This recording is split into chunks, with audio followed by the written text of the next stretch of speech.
Okay, everyone, the vlog, as impromptu as it is, continues. We've talked about the CIAC, we've talked about the SWAC. Let's talk now about the CIAA. And the CIAA is more about goings maybe than comings this year. Amir Hall from Bowie State, why he is not involved in pro football right now is still a mystery. We can talk about that later for sure, but he's gone from Bowie State.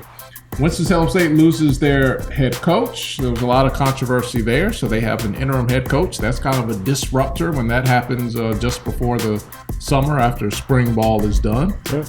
So does that mean those teams are going to fall? Maybe not. We haven't got to media day yet. We don't know who's been picked to be a preseason favorite, but who sticks out in your mind? The absence of Amir Hall and the fact that we have no idea, since he basically took every snap for the last 3 years and put Bowie State in position to be a two-time participant in the championship game and win the championship game in his senior year. He was playoffs twice. Huh? Playoffs twice. Playoff. Yeah, they got to win in the playoffs. And what stands out to me is that the Northern Division is wide open. And I think that is kind of consensus now that Winston-Salem State has gone down a little bit, that the real competitive race is going to be in the North. Virginia Union, Virginia State, and Bowie State, with Shawan right in the middle, able to compete and beat and play with those teams at the top. I think there last year. Shawan, what's that? No. So they're going to stay in for football. Oh, they're staying. The conference that they're going to doesn't have it yet. Oh, gotcha. Right. So I think that's the thing. And again, in the West has come down. Each one of these conferences we talk about, they have these end of season rivalries. Whether it's Albany State, Fort Valley in the SIAC, whether it's Tuskegee and Miles in the SIAC West in the SWAC. It's Grambling and Southern in the West Division, and usually Alcorn and Jackson State in the East. So in the CIAA, it's come down, at least in the CIAA South, it's come down to Fayetteville State and Winston-Salem State. And the last couple of years, Fayetteville State has kind of got the leg up on Winston-Salem State. They lost last year, but they were already in. Yeah, the game that really didn't matter in terms of the standings. But the point of it is, Fayetteville State under Richard Hayes has become the chief challenger to Winston-Salem State, even though St. Aug and Shaw usually have some part in being a disruptor, so to speak, over the last few years. They've remained relevant. They have. And, especially Shaw. And it's always about, because like Fayetteville State was always kind of in that position. They were always playing second fiddle to Winston-Salem State. Now they have kind of stepped up the way Miles has stepped up against Tuskegee in the West. So it'll be interesting to see whether Shaw and St. Aug can be consistent enough throughout the season, and particularly through those last divisional games to challenge that Winston-Salem State, Fayetteville State pair at the top. They're gonna be sharing the field. Yeah, they will. You mean Shaw and St. Aug? Yeah. Shaw's no longer going to play their games in Durham. Save a little bit of money there. So rivalries, frenemies, we'll call them, if they work in that spirit of cooperation. Up north, my gut just says, okay, Virginia State fills the gap of Amir Hall being gone. But is it presumptuous of us to write Bowie State off just because of one guy? I mean, the coach comes back. It's going to be the same system. There's going to be a lot of the same players, but. I mean, I know you don't like the cliche, but Amir carried a lot of water. I mean, chopped a lot of wood. Yeah. Well, I mean, you look 2 years ago when Tariq Cohen left North Carolina A&T, and a lot of people thought that they were going to go down because Tariq was everything that anybody talked about North Carolina A&T. Maybe that's going to be the same situation over there in Bowie. Amir Hall was great. Spectacular, did a lot of great things and a transformative figure for them. But, I think, Coach has got a system there. He's been there even before Amir was the quarterback. Is our guy Naima Washington, who's now a coach over there at Bowie State. He was there, And you know, Bowie State is in one of those places where they're in a state where there's not that many Division II schools. There's a lot of, you know, FCS teams, and so they get a lot of talent that could probably play at FCS level, and they get them to play there in Bowie. So I think they are still going to be a factor in the North. I think the team that, you know, is probably going to be predicted to win the whole thing when it comes out next week is going to be Virginia Union, though. They were a team that they only lost 2 games last year, and they ended up, they only lost 2 or 3 games last year. They had Tobias Taylor, who's going to be the offensive player of the year. He's a guy who signed with Virginia Tech. I know the previous coach, Mark James, was really high about him and he didn't really take off until last year. So I think expectations are high for them. They're missing their quarterbacks. And in the South, definitely, Stevie Washington and those guys are going to be back at Fayetteville State. But look, call me home or call me whatever you want. I think people are sleeping on the Rams. Are we talking about Stevie Green? Stevie Green.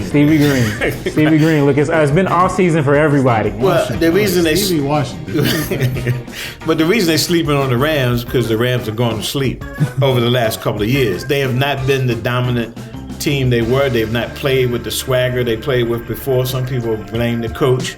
Some people have blamed that. Well, you can't blame the coach this year. He's gone. Yeah, the pipeline of players that were left over from their dalliance moving to Division I have been exhausted now. But I thought that Coach Borwett did a great job. Always had them by the end of the season. Even they would always start slow. They would always finish strong. In the last couple of years, that's not been the case. They were winning those games 3 years ago. They're losing those games now. Well, they've been playing a really tough schedule. I mean, you know, last couple of years, so 2017, they played UNC Pembroke. Wasn't a great Pembroke team. They beat them. They played Virginia Union, a tough Virginia Union team, and they barely came away with a win on that. Then they also played Virginia State and Bowie State. So they played the top 3 teams in the Northern Division the last 2 years. And that, I guess they're thinking they're going to toughen them up. But sometimes they've kind of gotten beat up. I think last year, towards the end of the year, though, their quarterback, Dominique Graves, I think that's one guy to watch out for them.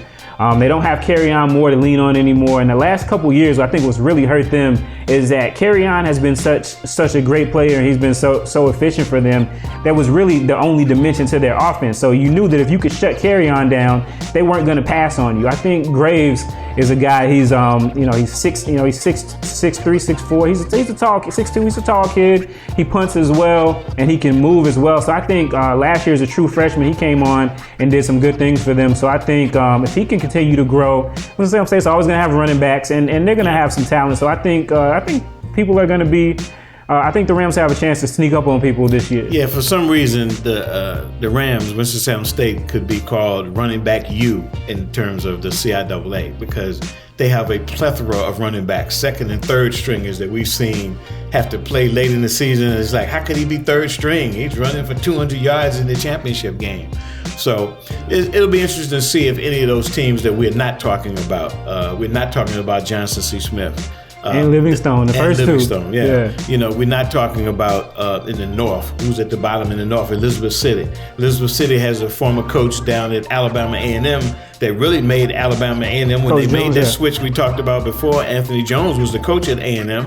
They went to several championships, one championship in the SWAC. They really didn't perform well his first year, but Anthony Jones is an excellent coach. I think that you give him some time, he's going to turn that program around. Yeah, that program has been depleted really resource-wise, but if they can get some talent, there's a lot of talent out there in the area. I mean, A&T, they make their living out in that area. A lot of teams do as well. So if they can kind of harvest some stuff, I think they're going to be a team that people are looking at as a sleeper. And you got those guys, other guys that wear blue Chawan, they're there too. So we'll see what happens with them. They got an explosive quarterback. Okay, about 2 minutes left in this segment. Why did Amir Hall not get a sniff in the NFL or CFL or anywhere after having such a stellar career? I have no answer. All I can say is this. As you know, 2 years ago when he and Cannon, what's his first name? Trenton Cannon. Were neck and neck for Player of the Year. Cannon got drafted, went to the NFL, played for the New York Jets. I was expecting a similar kind of late round selection for Hall because he was a special player. I mean, this guy broke CIAA records for passing yards, touchdowns in a season. I think he ended up over 100 touchdown passes. I've seen him make every throw, the short passes, the out passes, the long bombs. I was surprised, and I followed him through the postseason when he was playing in the NFLPA game out in Los Angeles. Boo Mike Tice. Yeah, right, exactly. And that was really a debacle. That was a debacle, man. To have a guy come in and the funny part is on the NFL Players Association website, he was the #1 story talking about what he had done at Bowie State, and then not even to get in, but for like 7 plays in the game, it was a travesty. Just actually, waste everyone's time. And Carl, who's the players NFLPA president, actually called him to apologize. And you're right, Mike Tice was his coach who didn't play him, I think, because some of the guys from bigger schools told him, play my guy, and make sure you play my guy. So I don't know. Maybe there's something about him that they know that I don't know, because every box that I knew you should check for a guy who should get a chance to perform in the NFL, he checked it. Yeah, clean cut, no character issues. I mean, he did everything right. Size, arm, the whole 9 yards. So, well, he's still young, and hopefully XFL's coming. So, hopefully we'll see him there sooner rather than later.